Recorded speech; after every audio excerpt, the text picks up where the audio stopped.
తండ్రి. మనం ఇక ముందు నన్ను ఇంకా నాయన రావడానికి సహాయం చేయి గొప్ప దేవా. దేశాల్లో ఉన్నప్పటికీ కూడా నా తండ్రి, ఈ టెక్నాలజీ వల్ల నా తండ్రి నాయన నిన్ను ధ్యానించుకోవటానికి, నిన్ను స్తుతించుకోవడానికి మాకు ఎంతో గొప్ప అవకాశం ఇచ్చినందుకు నీకు ఎన్నో స్తుతులు ప్రభువా. అలాగే నా తండ్రి, జూమ్ అప్‌లో ఉన్న వారిని ప్రతి ఒక్కరిని కూడా జ్ఞాపకం చేసుకోండి అయ్యా. అలాగే నా తండ్రి రోషన్ గారు చెప్పుచున్నాను నేను ప్రతి వాక్యం విన్నపంలో కూడా నాయన మేము మా హృదయంలో భద్రపరుచుకునేలాగా దాన్ని అనుసరించి మేము నడుచుకునేలాగా సహాయం ఇచ్చేయమని అడుగుచున్నాను గొప్ప దేవా నీకే వందనాలయ్యా.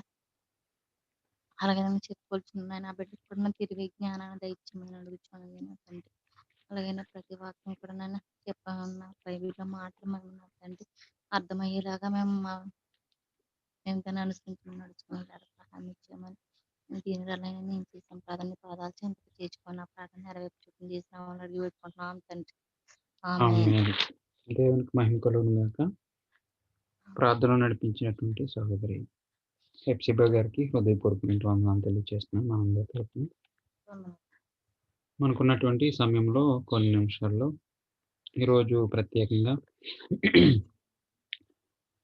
రోజు జరుపుకుంటున్నటువంటి శాంతిరత్నం గారిని బట్టి కొన్ని మాటలు మనం చదివి సహోదరు కొరకు, కుటుంబం కొరకు ప్రార్థన చేయడానికి మనం ముందుకు వెళ్దాం. మనం ఇప్పుడు చదువుకునే అధ్యాయము 139వ దావీదు కీర్తన. 139 దావీదు కీర్తన 13వ వచనం నుండి 16వ వచనం వరకు.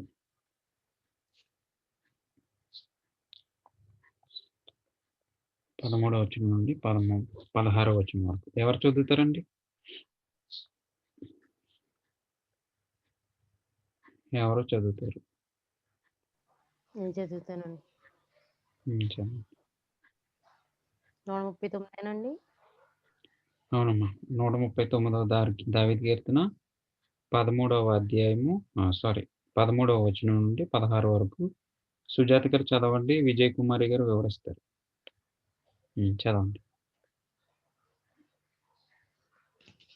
నా అంతరంద్రియములను నీవే కలుగజేసితివి.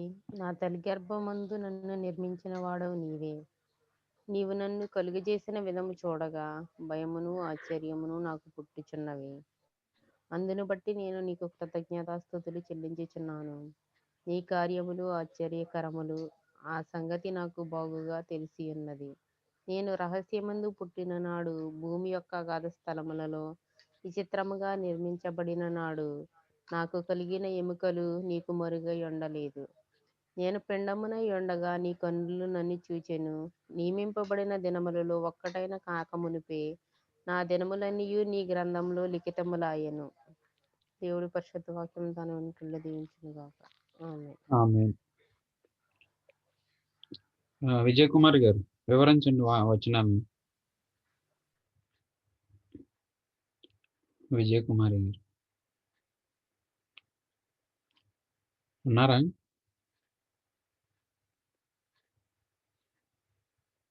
సరే. దావీదు రాసినటువంటి 139వ దావీదు కీర్తనలో దావీదు జీవితంలో ఆయన ఎదుర్కొన్నటువంటి అనుభవాలు, దావీదు దేవునితో ఉన్నటువంటి సంబంధము, దావీదు ఆయన జీవితం గురించి తన కనులకు ఏ విధమైనటువంటి ఆశ్చర్యాన్ని కలిగించింది అనే విషయాలు ఇక్కడ ఈ అధ్యాయం ద్వారా మనకు తెలుస్తున్నాయి. మనకు తెలుసు దావీదు చరిత్ర మనం చూసినప్పుడు చిన్ననాటి నుంచి దేవుని తల్లిదండ్రులకు విధేయుడు అన్నటువంటి వాడు. దావీదు ఎవరి కుమారుడు? ఎవరు చెప్తారండి? దావీదు ఎవరి కుమారుడు? యెషయా కుమారుడు. Okay, very good. యెషయా కుమారుడు. ఇంచుమించుగా యనమండుగురు సంతానం అయితే యనమండుగురులో లాస్ట్ వాడు దావీదు. దావీదుకి ఒక అక్క ఉంటది. ఆ అక్క పేరు ఏంటంటే సెరూయా. గుర్తుపెట్టుకోండి పేరు సెరూయా. ఎందుకంటే తన అన్నదమ్ములు అతన్ని చేదరించుకున్నప్పుడు ఆదరించింది ఎవరంటే సెరూయా పేరు. సో అటువంటి దావీదు చిన్ననాటి నుంచి దేవుని సన్నిధిలో ఎదిగినవాడు. దేవుని వాగ్దానం పొందుకున్నటువంటి వాడు దావీదు. దేవుని వాగ్దానంలో ఉన్నటువంటి వాడు దావీదు. అటువంటి దావీదు తన అమ్మ ప్రశాంతి గారు వెల్కమ్. విజయజ్యోతి గారు అందరికి కూడా మీకు స్వాగతం. Praise Lord. అయితే అటువంటి దావీదు ఇక్కడ తెలియచేస్తున్నటువంటి వచనాల ద్వారా, మాటల ద్వారా పలుకుతున్నటువంటి మాటలు ఎంతో విలువైనవి, ఎంతో అమూల్యమైనటువంటి మాటలివి. ఎందుకంటే మనం అంతా కూడా పుట్టిన వాళ్ళం, పెరిగిన వాళ్ళము, తల్లి గర్భంలో నుంచి వచ్చినటువంటి వారము. తల్లి గర్భంలో పిండంగా ఏర్పడేటప్పుడు అది ఎలా ఏర్పడింది, ఆ యొక్క కణాలు ఎముకలుగా ఎలా ఏర్పరచబడ్డాయి, కళ్ళుగా ఎలా ఏర్పరచబడ్డాయి, చెవులుగా ఎలా ఏర్పరచబడ్డాయి, ఈ తలలో ఉన్నటువంటి మెదడుగా ఎలా ఏర్పరచబడింది, ఇదంతా కూడా ఇంత టెక్నాలజీతో ఎలా పనిచేస్తుంది అన్నది ఇవన్నీ మనం చూస్తే గనక మన కనులకు నిజంగా ఆశ్చర్యమే. అవునా కాదంటారు? ఆశ్చర్యమే. సో అలాంటి అనుభవాలను అంటే దేవునితో సంబంధం కలిగినప్పుడు, దేవునితో ఆత్మీయతలో గడిపినప్పుడు ఇలాంటి ఆలోచనలన్నీ ప్రతి మనిషికి పుట్టుక రావాలి. ఏదో ఆటోమేటిక్‌గా మనం పుట్టేలేదు, ఆటోమేటిక్‌గా సృష్టింపబడిపోలేదు, ఆటోమేటిక్‌గా ఏదో నడిపింపబడట్లేదు. కానీ కేవలం దేవుని హస్తముతో ఆయన చేశాడు కాబట్టి ఎంత అద్భుతమైన రీతిలో మనం జీవించగలుగుతున్నాం. ఒక ప్రణాళిక అనేది ఉంది. జీవిస్తున్నటువంటి మనము మంచి స్వబుద్ధి కలిగినటువంటి బుద్ధి కలిగినటువంటి వారుగా జీవించాలని ఒక మంచి విషయాల్ని దేవుడు మనకు చెప్తూ నడిపిస్తూ ఉన్నాడు. అలాంటి క్రమంలోనే దావీదు గురించి ఒక సిట్యుయేషన్ చూస్తే గనక గొలియాతుని చంపినట్టుగా మనం చూస్తాం. పక్కనే ఉన్నాడు ఎవరు సౌలు. సౌలు ఏం చేయలేకపోయాడు. అప్పటికి అతనికి సౌలు రాజుగా ఉన్నాడు. సైన్యాలున్నాయి. ఏమి చేయలేకపోయాడు గొలియాతుని. చేయలేనప్పుడు బుద్ధి బలం కలిగి, జ్ఞానం కలిగి, దేవుని యొక్క వాక్కు పొందిన వాడిగా దావీదు వెళ్ళి చిన్నవాడైనప్పటికీ గొలియాతుని చంపినట్టుగా మనం చూస్తాం. ఫిలిష్తీయుడు అయినటువంటి గొలియాతు. అర్థమవుతుంది కదా? అలాంటి దావీదు ఇక్కడ 139వ అధ్యాయంలో మాట్లాడుతున్నటువంటి మాటలు తన జీవితం గురించి, తన పుట్టుక గురించి, తన రహస్యమందు జరిగినటువంటి ఆ గర్భంలో జరిగినటువంటి విషయాల గురించి మనకొకసారి జ్ఞాపకం చేస్తున్నాడు వాక్యాన్ని. అదేంటంటే, నా అంతరేంద్రియములను నీవే కలుగు చేసితివి. మన శాంతరత్నం గారు మీరు బాగా వినాలి. నా అంతరంద్రియములను నీవే కలుగు చేసితివి. నా తల్లి గర్భమందు నీవు నిర్మించిన వాడవు నీవే. నా తల్లి గర్భమందు నన్ను నిర్మించిన వాడవు నీవే. అంటే నిర్మాణము. మనం ఒక ఇల్లు కట్టుకుంటే చక్కగా నిర్మాణం కొరకు ప్లాన్ చేస్తాం కదా. ఎక్కడ కిటికీ రావాలి, ఎక్కడ గుమ్మం రావాలి, ఎక్కడ కిచెన్ రావాలి, ఎక్కడ డైనింగ్ హాల్ రావాలి. సో మన నిర్మాణము, మన కళ్ళు, కాళ్ళు, చేతులు, ముక్కు ఇవన్నీ నిర్మాణము చేసింది ఎవరంట? మన తండ్రి అయిన దేవుడు అన్నాడు. అంటే మనల్ని నిర్మించింది ఆయనే. 14వ వచనం చూస్తే, నీవు నన్ను కలుగు చేసిన విధము చూడగా భయమును ఆశ్చర్యమును నాకు పుట్టుచున్నది. భయమును ఆశ్చర్యమును అందును బట్టి నేను నీకు కృతజ్ఞతాస్తుతులు చెల్లించున్నాను. మన జీవితంలో మనం ఎన్ని మేలులు, ఎన్ని ఆశీర్వాదాలు, ఎన్ని అనుభవాల్లో ఒక ఎత్తు ఎదిగినప్పటికీ కూడా మనం దేవునికి ఏమాత్రము ఏమి చేయలేనటువంటి వారమే. కానీ చేయాల్సిన పని ఒకటి ఏంటంటే కృతజ్ఞతాస్తుతులు చెల్లించవలసిన వారమై ఉన్నాము. నీ కార్యములు ఆశ్చర్యకరములు, ఆ సంగతి నాకు బాగుగా తెలిసి ఉన్నది. బాగుగా తెలిసిపోయింది. తెలిసిపోవాలి మన జీవితాలకి. ఇప్పుడు మనం లైవ్లో ఉన్నటువంటి మనందరికీ తెలిసే ఉన్నది. అర్థమవుతుందా వాక్యం?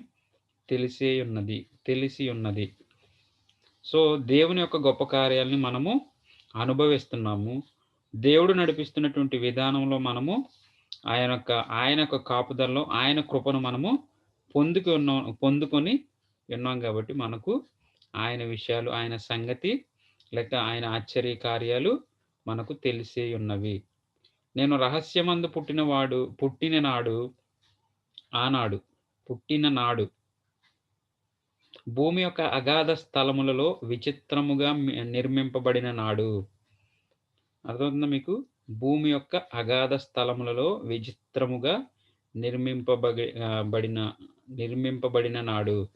భూమి యొక్క అగాధ స్థలం ఏంటంటే ఎక్కడ నిర్మింపబడ్డాం మనం? మన అగాధ స్థలం ఏంటి చెప్పాలి. ఎవరు చెప్తారు? మనం విన్నాం మొన్న లాస్ట్ టైం ఆశాజ్యోతి పుట్టినరోజున అన్నాడు. ఏ అగాధ స్థలంలో మనం నిర్మించబడ్డాం తెలీదా? ఎవరు మ్యూట్లు తీయట్లేదు. అగాధ స్థలం ఏదండి? తల్లి యొక్క గర్భసంచిలో మనము ఆ యొక్క చీకటిలో, ఆ యొక్క రహస్యమందు ఉన్నటువంటి ఆ ప్లేస్లో మనము నిర్మింపబడ్డాం. అంటే ఇవేమీ మొహమాట పడే విషయాలు కాదు. ఇవన్నీ మనకు తెలిసినటువంటి విషయాలు. తల్లి గర్భం మనకు తెలుసు. ఇందులో మొహమాట పడడానికి ఏమీ లేదు. సో ఇంకా ముందుకు వెళ్తే గనక, పుట్టిన నాడు భూమి యొక్క అగాధ స్థలములలో విచిత్రముగా నిర్మింపబడిన నాడు. ఈ నిర్మాణం గురించి పైన 13వ వచనంలో ఒకసారి వచ్చింది. మరొక మారు నిర్మింపబడిన నాడు నాకు కలిగిన ఎముకలను నీకు మరుగై ఉండలేదు.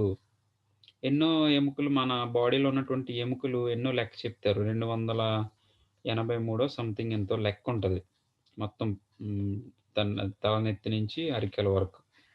సో ఆ యొక్క అవయవాలు మామూలుగా చిన్న కణంలో నుంచి ఇంత గట్టి ఎముకలు తయారవడం, చక్కటి కళ్ళు తయారవడం, చక్కటి ఈ ఫేస్ తయారవడం, ఇందులో నుంచి జుట్టు రావడం, ఇవన్నీ కూడా మనకు ఆశ్చర్యాన్ని కలిగించే విషయాలు.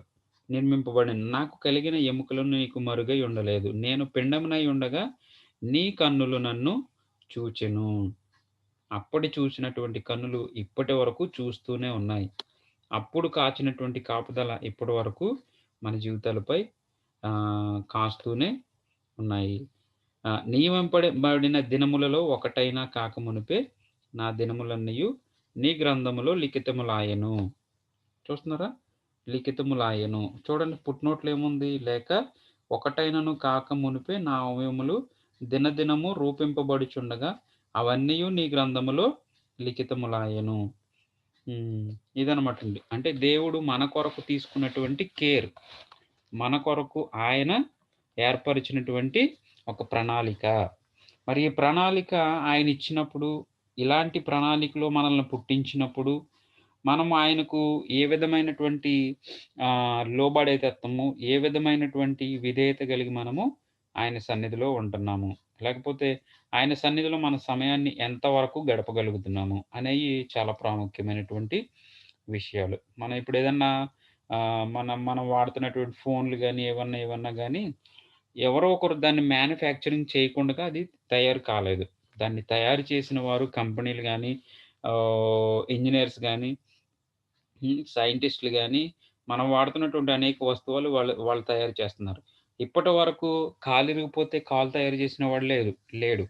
కన్ను పోతే గనక ఏదో ప్లాస్టిక్ కన్ను పెట్టడం తప్ప, లేకపోతే ఒకరి కన్ను ఇంకొకరు తీసుకోవడం తప్ప, స్వతహాగా తయారు చేసినటువంటి దాఖలాలు లేవు. ఎందుకనంటే గనక ఇది దేవుని సృష్టి. ఎప్పుడు దేవుని వలన జరిగే విషయాలు ఎప్పుడు మనుషుల చేతిలో ఎప్పుడు దేవుడు పెట్టలేదు. దేవుడు చేయగలిగినటువంటి పనిని మనుషుని చేతిలో ఎప్పుడు పెట్టలేదు. కాబట్టి సృష్టి ఇంకా ఇలా నడుస్తుంది.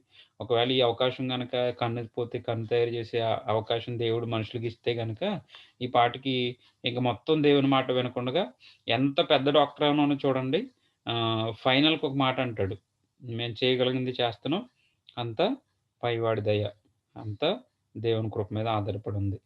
ఇది ఒకవేళ ఏదైనా ఆశ్చర్యకారాలు జరుగుతుంటాయి డాక్టర్స్ చేతిలో, చనిపోవాల్సిన వాళ్ళు బ్రతికిపోతూ ఉంటారు. అప్పుడు అంటారు, ఇదంతా కూడా మిరకల్, ఇదంతా కూడా అద్భుతమే తప్ప మేము చేసింది ఏమీ లేదు, మేము అసలు ఊహించలేదు ఇలా జరుగుతుందని అని డాక్టర్సే ఒప్పుకున్నటువంటి సందర్భాలు మనం చూస్తాం. సో ఎంత అద్భుతమైనటువంటి జీవితాలు, ఎంత అద్భుతమైనటువంటి సృష్టిలో ఉన్నటువంటి మనల్ని కేవలము దేవుడు మాత్రమే ఏర్పరిచి ఉన్నాడు. ఇది మన సొంత ఉద్దేశాలు కాదు, లేకపోతే మన నీతి కాదు, మన యథార్థత కాదు గానీ, ఆయన కృపయుంది. కాబట్టి మనము 14 వచనంలో చెప్పబడినట్టు అందును బట్టి నేను నీకు కృతజ్ఞతాస్తుతులు చెల్లించుచున్నాను. మనమంతా కూడా ఆయనకు కృతజ్ఞత స్తుతులు చెల్లించబద్దులమై ఉన్నాము. ఈరోజు పుట్టినరోజు జరుపుకుంటున్నటువంటి సహోదరి శాంతరత్నం గారు నిజంగా ఆమెకి గతించిన సంవత్సరాలు కంటే కూడా రాబోయే సంవత్సరం అత్యధికమైన మేలులతో ఆత్మీయంగా బలపడడానికి చక్కగా గ్రూప్‌లో గానీ, లేకపోతే పర్సనల్‌గా గానీ దేవుని సన్నిధిలో చక్కగా బలపడడానికి దేవుడు సహోదరికి కృప చూపించునుగాక. ఇచ్చినటువంటి భర్త, కుమార్తెలను బట్టి దేవుడు తప్పక వారిని దీవించి, వారి చదువుల్లో గానీ, వారి యొక్క పరిస్థితులు గానీ, వారి కుటుంబ పరిస్థితులన్నీ కూడా దేవుడు మంచిగా మెరుగుపరిచి, బిడ్డ కష్టపడుచుండగా ఆ యొక్క కష్టార్జితాన్ని అనుభవించే ఆ యొక్క పరిస్థితిలో తల్లిగారు ఉండడానికి దేవుడు సహాయం చేయనట్లు మనందరం ప్రార్థన చేద్దాం. ఈ యొక్క ఇంతవరకు విన్నటువంటి మాటలు మనందరి జీవితాలకు అదేవిధంగా ప్రత్యేకించి శాంతరత్నం గారి యొక్క నూతన సంవత్సరంలో అడుగుపెడుతున్నటువంటి శాంతరత్నం గారికి దేవుడు అద్భుతమైన రీతిలో ఆమె యొక్క జీవితానికి ఎంతో ఉపయోగపడినట్లుగా మనమంతా ప్రార్థన చేసి మనం ముగించుకుందాం. మంచి సమయంలో ఎవరు ప్రార్థన చేస్తారు? ప్రశాంతి గారు ప్రార్థన. ఈరోజు రవి మనకు ఒక ప్రార్థన రిక్వెస్ట్ చెప్పారు. వాళ్ళ చిన్నమ్మ గారికి అనారోగ్యంగా ఉందని. సో, ప్రార్థన చేద్దాం.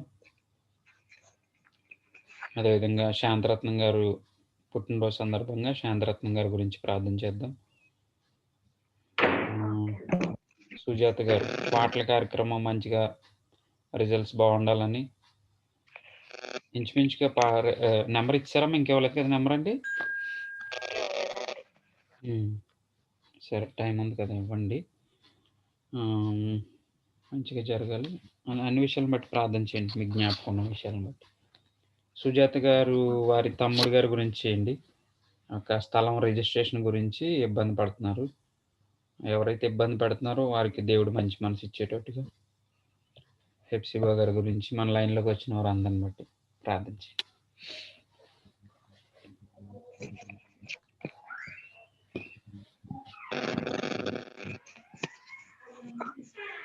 స్తోత్రం స్తోత్రం స్తోత్రం స్తోత్రం మహాపరిశుద్ధ ప్రేమగల మా తండ్రి, నీ ఘనమైన శ్రేష్టమైన నామను బట్టి నీకు వందనాలు స్తుతులు స్తోత్రం చెల్లించుకున్నాను ప్రభు.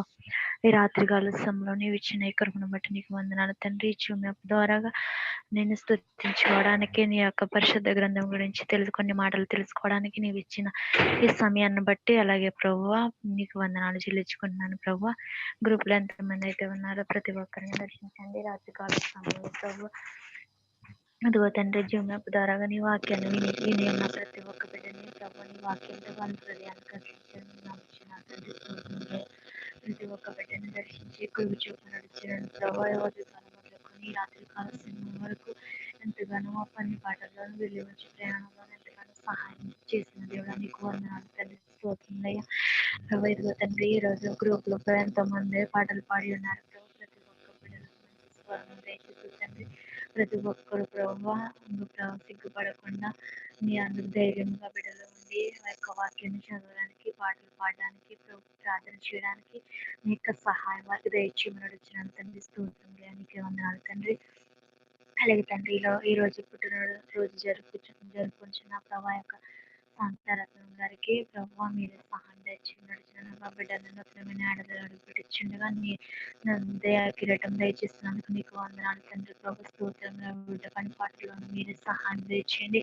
వీటికి ఇచ్చిన కుటుంబాన్ని దర్శించండి. నీ కృప కాపుదలతో నీ కృప చూపు నడుచున్నాను తండ్రి. ఇచ్చిన బిడ్డలని అలాగే భర్తని ప్రభావ ప్రతి ఒక్క కుటుంబాన్ని దర్శించండి. నీ కృప చూపు నడుచున్నానయ్యా నీకే వందనాలు తండ్రి. అలాగే ప్రభావ బ్రదర్ భూషణం గారిని దర్శించండి. ఆ బిడ్డ చేసిన పరిచయం ఇంకను అభివృద్ధి పరుచుకున్నాడు చిన్న ప్రభు. అనేక ఆత్మను రక్షించడానికి బిడ్డ పడుచున్న ప్రభు ప్రయాసం ప్రభు వ్యర్థపరచుకున్న ప్రతి ఒక్క ఆత్మ రక్షింపబడడానికి నీ ఆత్మతో బిడ్డను నింపమరడొచ్చినాను తండ్రి. నీకే వందనాలు స్తుతులు స్తోత్రములు ప్రభు. అలాగే ప్రభు సుజీ గారిని దర్శించండి ప్రభు. నీకే వందనాలు తండ్రి. ఆ బిడ్డ పని చేసిన గారిని మీరు సహాయం దయచేయండి. అలాగే దర్శించండి. నీ కృపతో నింపమని నడుచున్నాను ప్రభు. ఎవరైతే విజయ్ గారిని ప్రభు, అలాగే ఇంకా శాంత గారిని ఇంకా అనేక మంది బిడ్డలు ప్రభు రాలేకపోయారు ప్రభు. ఈ రోజు ఏ బిడ్డ ఏ పనులతో అయితే రాలేకపోతున్నారో ప్రభు, ప్రతి ఒక్క బిడ్డని సమయానుకూలము చేయమని అడుగుచున్నాను తండ్రి. ప్రతిరోజు తెలుసుకోవడానికి నీ యొక్క ప్రభు వాక్యాన్ని గురించి తెలుసుకోవడానికి మేము మాకు మంచి జ్ఞానం మాకు దయచేయమని అడుగుతున్నాను ప్రభు. అలాగే సమయాన్ని కూడా ప్రతి ఒక్కరికి దయచేయమని అడుగుతున్నాను తండ్రి. నీకే వందనాలు తండ్రి. ఇంకా ప్రభు సుజాత గారు వారి యొక్క తమ్ముడండి ఎవరండి ప్రభా బిడ్డ ఇళ్ళ స్థలం గురించి ఎవరైతే ఇబ్బంది పెడుచున్నారో ప్రభు, ఆ బిడ్డల మనసును మార్చండి అయ్యా ప్రభు. రిజిస్ట్రేషన్ అవ్వడానికి ప్రభు మీరే సహాయం దయచేయండి ప్రభు. ఆ యొక్క ద్వారాలు తెరవమని అడుగుచున్నాను తండ్రి. ఎవరు ఇబ్బంది పెట్టకుండా ప్రభు ఆ యొక్క యజమానుల మనసును మార్చండి ప్రభు. నీకే వందనాలు ప్రభు. వారి మనసులో ఉన్న ప్రభు ఆ యొక్క ఏమైతే ఆలోచనలు ఉన్నాయో ప్రభు వారికి అనుకూలంగా మీరే మార్చమని అడుగుచున్నాను. బిడ్డలు ప్రార్థించి మీ ప్రార్థన సన్నిధిలో బిడ్డలు మొదలుపెట్టుచుండగా ప్రభు మీ యొక్క సహాయం వారికి దయచేయమని అడుగుతున్నాను ప్రభు. కొండల ఎక్కడి నుంచి వచ్చినది ఏహో వారిని కలుగునని బిడ్డలు నమ్మి ప్రార్థించుండగా ప్రభు మీరే వారికి సహాయం దయచేయమని అడుగుతున్నాను తండ్రి. స్తోత్రం దయ ప్రభు. నేను నమ్మకాన్ని ఎన్నడూ సిగ్గునందని తండ్రి నీకు సహాయం దయచేసి అడుగుతున్నాడు ప్రభు. అలాగే ప్రభా ఇంకా ఎవరైతే ఈ యొక్క జూనియర్ ప్రభు అలాగే ప్రభా పిఎస్సి గ్రూప్ లో ఎంతమంది ప్రార్థన అవసరం కోరి ఉన్నారో ఈ రోజు ప్రతి ఒక్కరు ప్రార్థన అవసరం ఎరిగన్నాడు తండ్రి. మాకైతే తెలియదు ప్రభు, మానవ మాత్రం తండ్రి. నీకు సమస్తము సాధ్యము, సమస్తము ఎరిగిన వాడవు తండ్రి. నీకే వందనాలు ప్రభు. ప్రతి ఒక్క బిడ్డను మరణ విని మీరే సహాయం దయచేయమని అడుగుచున్నాను తండ్రి. నీకే వందనాలు. ఎవరు ఏ అవసరతతో ఉన్నారో ప్రతి ఒక్క కుటుంబాన్ని ప్రభు మాకు తెలిసిన వారు సహాయం దయచేసి కృప చూపండి ప్రభు. ఎవరైతే ప్రభుని పాద సన్నిధులు ప్రభు మొదలుపెట్టుచున్నారు ప్రతి ఒక్క ప్రార్థన మీరు ఆలకించి ప్రతిఫలం దయచేయమని ప్రభు. ఈ రాత్రి కాల సమయంలో ఈ యొక్క ప్రారంభ ప్రార్థన మొదలుకొని ఈ ఆఖరి ప్రార్థన వరకు మీరే మాకు తోడు మధ్యుండి మీరే నడిపించారని ప్రభు. ఈ చిన్న ప్రార్థన మీ పాదసన్నిధిలో చేర్చుకుంటారని ఇంకా నేనైతే దేనికైతే మర్చిండనని క్షమించమని యేసయ్య అతి శ్రేష్టమైన నామం బట్టి అడిగి పెట్టుకుంటున్నాను మా పరమ తండ్రి. యేసురక్తమే జయము, ప్రభు యేసురక్తమే జయం. ప్రభు యేసు నామము సంపూర్ణ జయం